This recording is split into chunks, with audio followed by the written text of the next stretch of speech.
How's it going, everybody? It's Master1994 here, and today we are going to talk about flag carrying in Warsong Gulch in Classic World of Warcraft, and specifically how it relates to the Prot Warrior, which I know is a bit unorthodox, but I found some success with it, a lot of success with it, and if you're using the correct items and consumables, the Prot Warrior is very capable of flag running, and um, there are pros and obviously cons with the Prot Warrior when compared to other classes like the Druid, and we will talk about that. And obviously, Druid's the meta, and it's preferred, but this works as well, and we're going to talk about it. So, let's get started.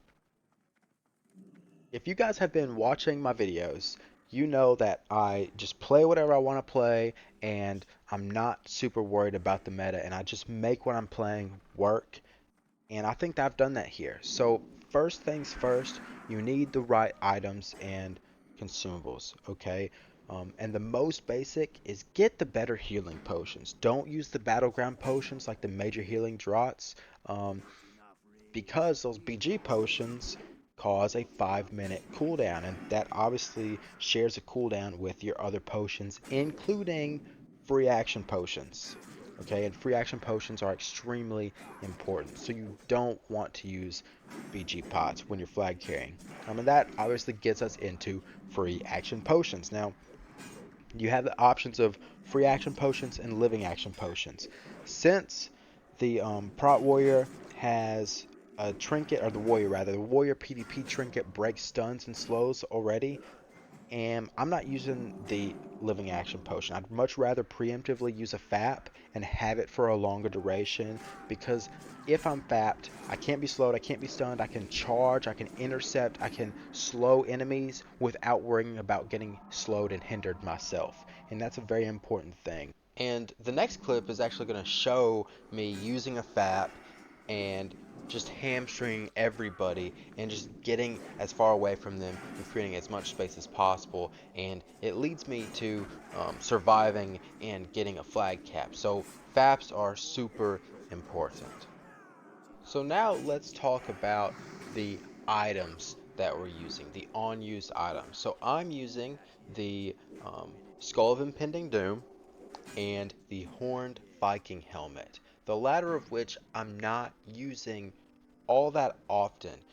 One, obviously, it has a 30-minute cooldown, and it's got an awesome CC attached to it. It's got a charge component, right? So you get some mobility, but you're going to get knocked back, and that's going to create some problems.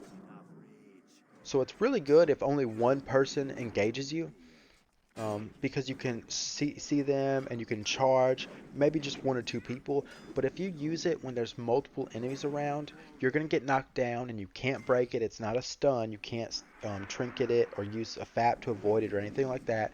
And you're just gonna be knocked down for a few seconds in front of everybody. And it makes you super vulnerable. So you have to be careful with that. The item that I use much more often is the Skull of Impending Doom.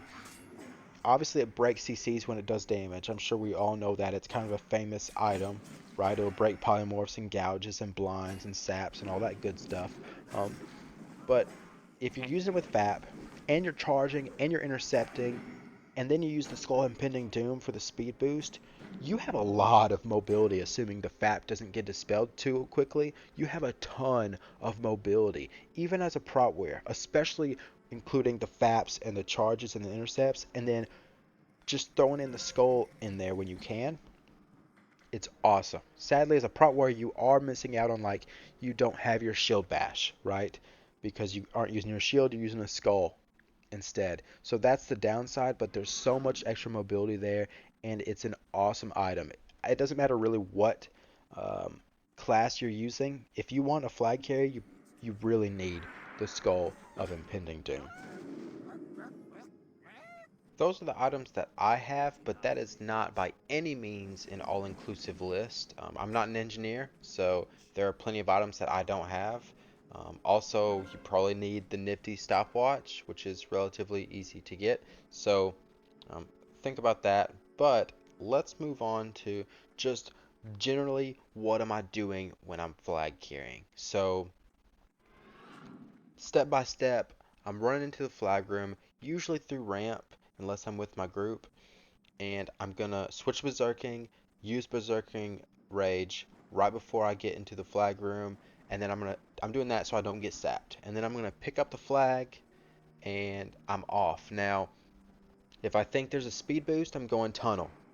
If I don't think there's a speed boost, I'm generally going to go ramp, just so my team can catch up to me more. Usually, um, tunnel is a little bit more dangerous, so if there's not a speed boost, I'm probably not going tunnel.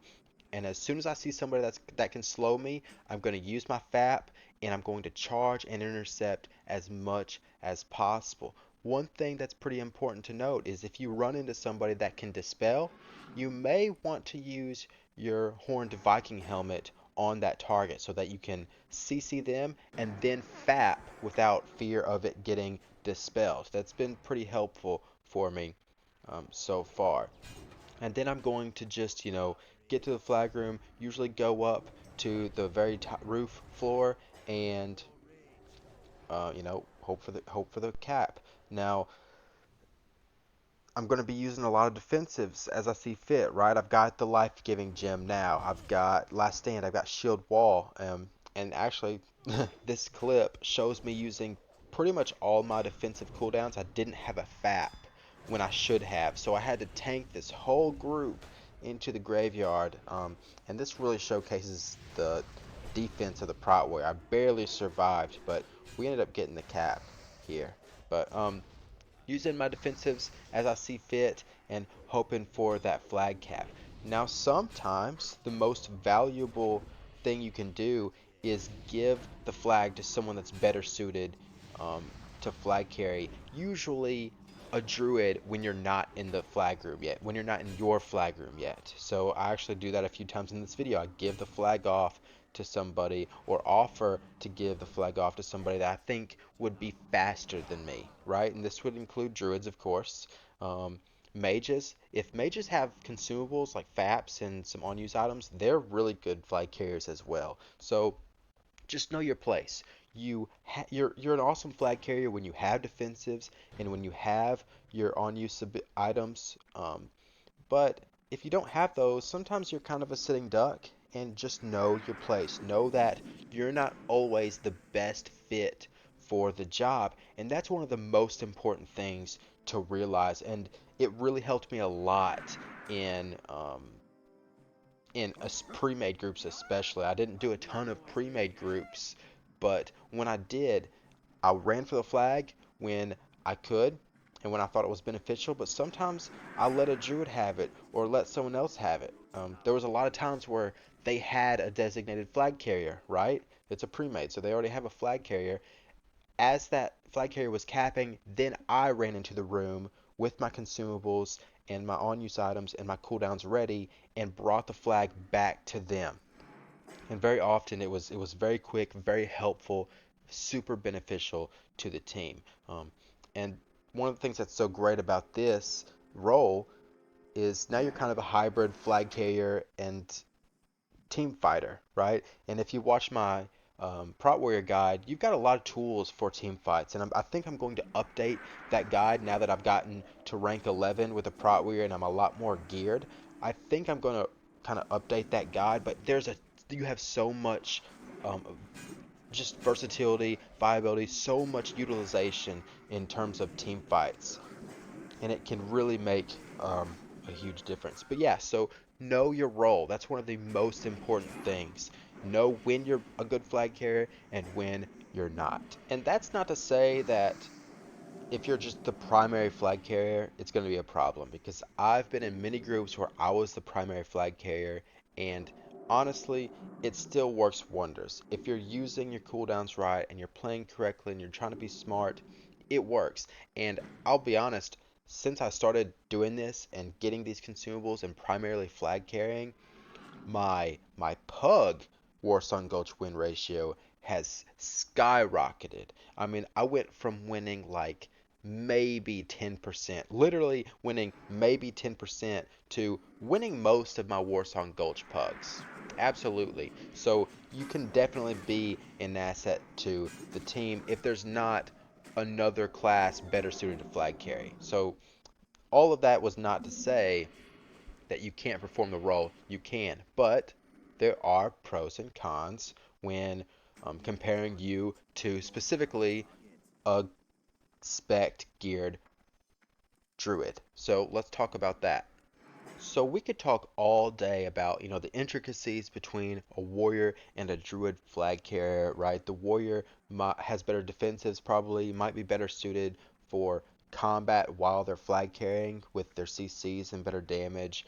And the druids have, heals and they can switch in and out of forms and do different roles and all that good stuff. But the biggest pro of a druid by far is the mobility, right? Druids can shapeshift in and out of forms, and it removes slows and it removes roots. And they also have dash as a cat, and when they're outside, they have travel form, and it makes them a huge pain to just stick to and keep doing damage to. And you can't kill a flag carrier if you can't stick to them. And so, because of that mobility, it kind of trumps the pros that the warrior has.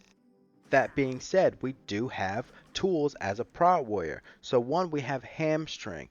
Okay, so earlier in this video, we saw me use a FAP as a flag carrier, and I was peeling enemies off of myself with hamstring. And then I just ran away, ran off into my teammates, into the flag room, and eventually got the flag cap because of that. So that's very important. Also, we have better defensive cooldowns. We saw again earlier in this video where that case where I didn't have any FAPs and I should have, but I didn't have any FAPs, so I just had to tank like 5 enemies and I had to use all my cooldowns, but I pushed them all the way to my graveyard and I survived the encounter just barely. When a druid very well may not have, even with shifting in and out, they very well may not have survived that encounter, and I got the cap because of it. So there are cases where maybe being a prot warrior is more beneficial. Also, I really like the support that warriors bring to team fights. I've got a lot of damage. I've got execute, a lot of CCs, interrupts, silences, fears, um, all the works. And I would rather have a prot warrior and a healer be in a team and be in a defensive fight than a druid and a healer. But the druid again can run away easier. So pros and cons. Lastly, I would like to mention that we have Berserker Rage, and this obviously can get us out of fears, can get us out of saps. But what I really like to, right before I pick up a flag or right before I turn in a flag, I like to Berserker Rage and switch back to defensive stance because rogues love to sap when they're in flag rooms. So that's another benefit to being a prot warrior. I'm going to go ahead and conclude here, guys. I hope you enjoyed the video and maybe learned something, or at least it was entertaining to watch a prot warrior flag carry, right? A bit unorthodox, but it proved to be a little bit more effective than I thought. As always, thanks for watching, and I will catch you guys next time.